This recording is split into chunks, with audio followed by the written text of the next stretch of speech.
What's good, YouTube? It's your boy, Blue Blood Sports TV, and I'm back at y'all with another one. So as you see here, Devin the Dream Haney. No need to give the accolades on these situations because you already know them right now. But Devin the Dream Haney just stated that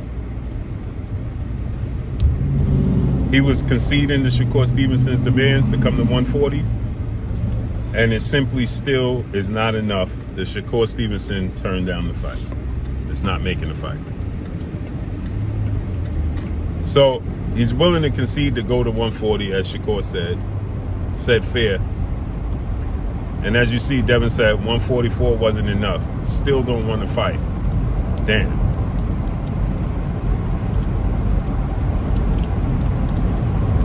Shakur, as I told you guys, as talented as he is, as skilled as he is, he's the first ballot Hall of Famer in my opinion. Shakur Stevenson is not confident that he could beat Devin Haney. He's not. He's not. I mean, how much do we have to see and hear to understand he's not confident that he could beat Devin Haney? Right? As I was debating my brother, my co-host, Claymore Rain. As Clay said, well, Shakur understands that Conor Benn is not Devin Haney. Right. His confidence, he'll go up to whatever weight class Conor Benn would like and make a fight with Conor Benn because he's confident his skills are better than Conor Benn's. He sees the holes in the deficiencies Conor Benn has, and he feels like he can exploit them. So he'll go up to fight Conor Benn. He doesn't see that with Devin Haney. It's clear as day. So he wants an advantage. Understood.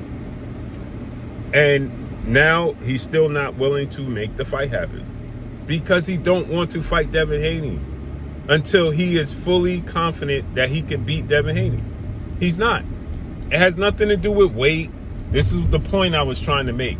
It has nothing to do with weight, 147 and the money and all of that. No. When he jumped in the ring after Devin beat Lomachenko, he thought he saw a flaw in Devin Haney. He knows Devin Haney is weight drained. He saw Lomachenko's a southpaw that's smaller than him, and he felt like he can beat Devin Haney at that point in time because he would have an advantage. He actually went on a podcast and said Devin would be weight drained. He can't, he struggles to make the weight. He actually said that. So he thinks that he has an advantage in that point in time. So Devin said, okay, if you want me to sacrifice, then you got to sacrifice. And of course, Devin Haney is always the bad guy. Even under this post, you have a dude under the post saying, desperate to fight a little dude. Please keep the same energy for Boots and Xander winning. What are you talking about? You dudes sound, I really can't stand boxing fans. I have grown to have real dislike and disdain for boxing fans. Truly, I can't stand boxing fans. 80% of boxing fans, I cannot stand. It's the 80-20 rule. 20% of the boxing fans are real boxing fans and understand what's going on. The other 80%, the casuals, the people that know nothing about the sport of boxing, the Johnny-come-latelys, the knee pad boys, the people who are fans of fighters, those people, I can't stand them, and it's 80% because that's what the powers that be in the sport of boxing cater to. Their dollar. Because they count on them not knowing nothing about the sport of boxing and being able to pull the wool over their eyes and feed them whatever they want. They can feed them cat food and tell them it's filet mignon, and they're going to accept it, right? So they count on those people. They thrive on those people. They need those people. And those are the people I cannot stand with a passion. I can't stand them. Can't stand them. Right? Now Shakur's a little guy. He ain't no damn little guy. Shut up. You don't even know what you're talking about. Desperate to fight little dudes. First he was ducking them. So when Devin was weight drained, he was ducking Shakur. Now he's hydrated and say, let's fight. Now he's picking on the little guy. Shut up.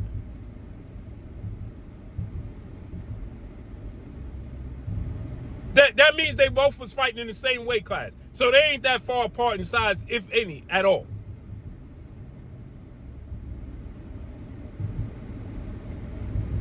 Do you know how much bigger Jerron Boots Ennis was than Amanda Stanionis? Not so smart guy.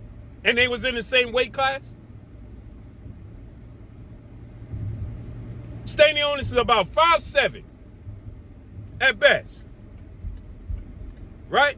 About 5'7" at best, with a 69, 70-inch arm reach. Small guy, but he fights at 147. Nobody, you ain't never hear nobody talk about how Jerron Ennis is fighting small guys outside of Xander just saying all those guys are smaller than you.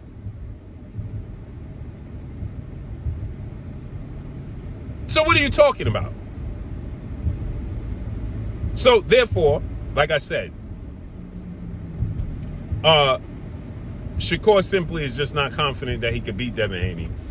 And that's why he said in a few years, he feel like he'll get he's just not confident. And that's why I said, I just wish at this point in time, truly, that Bill and Devin just move on, fight Keyshawn Davis, look to rematch Ryan Garcia, just leave the whole Shakur Stevenson situation, just leave it alone.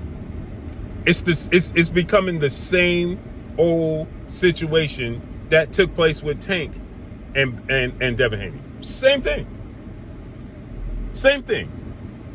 And at this point in time, it's absolutely pointless, in my opinion, for them to even pursue it. I wish that Bill and Dev stop even pursuing it.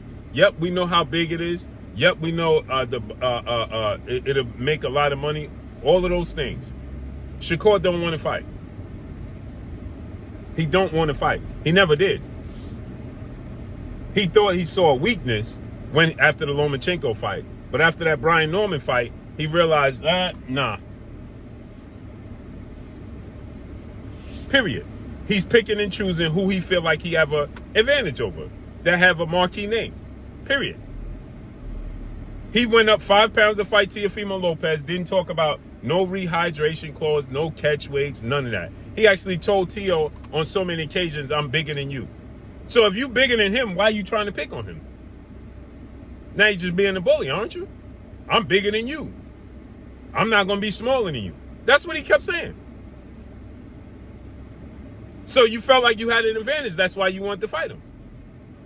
I mean, how many different ways do we have to say this?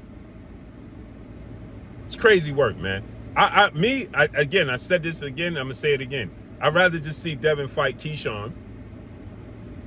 Fight, the guys that try to fight Ryan, try to have the conversation with, Rolly Romero, unify the belts and eventually move to 54 and just go about your business. It's the same situation unfolding with Tank Davis and Devin.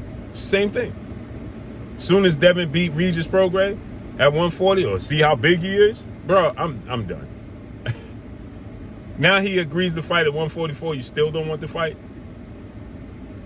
Bro, I'm done, man. That's all I got for y'all, man. Follow me on Instagram at Blue Blood Sports TV, all one word. He got an excuse for everything. When he said he never